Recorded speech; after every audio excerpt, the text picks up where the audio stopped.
Hi friends, happy Monday. I hope you guys had a great weekend with your mommy and daddy and brothers and sisters. Today we're going to read Corduroy.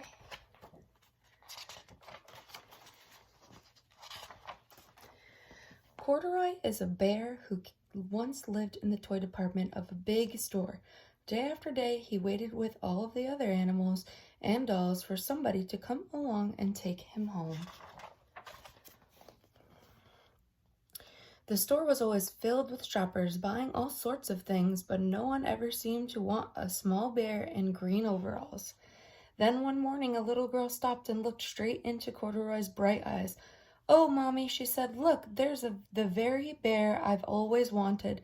"Not today, dear," her mother sighed. "I've spent too much already. Besides, he doesn't look new. He's lost the button to one of his shoulder straps." Corduroy watched them sadly as they walked away. "I didn't know I'd lost a button," he said to himself. "Tonight I'll go see if I can find it." That evening, when all the shoppers had gone and the doors had shut and locked, Corduroy climbed carefully down from his shelf and began searching everywhere on the floor for his lost button. Suddenly, he felt the floor moving under him. Quite by accident, he had stepped onto an escalator, and up he went. Could this be a mountain, he wondered? "I think I've always wanted to climb a mountain." He stepped off the escalator as it reached the next floor, and there before his eyes was the most amazing sight. Tables and chairs and lamps and sofas, rows and rows of beds. "This must be a palace," Corduroy gasped. "I guess I've always wanted to live in a palace." He wandered around admiring the furniture. "This must be a bed," he said. "I've always wanted to sleep in a bed." And up he crawled into a large, thick mattress. All at once, something small and round. Why, there's my button!" he cried, and he tried to pick it up. But, like all the other buttons on the mattress, it was tied down tight. He yanked and pulled with both paws until off came the button, and off the mattress Corduroy toppled. Bang! Into a tall floor lamp. Over it fell with a crash. Corduroy didn't know it, but there was someone else awake in the store.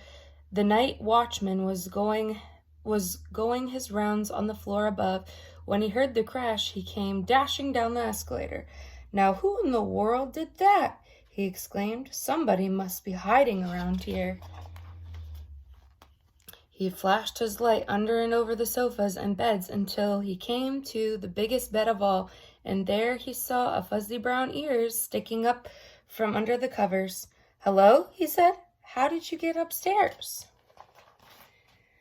The watchman tucked Corduroy under his arm and carried him down the escalator and set him on the shelf in the toy department with all the other animals and dolls.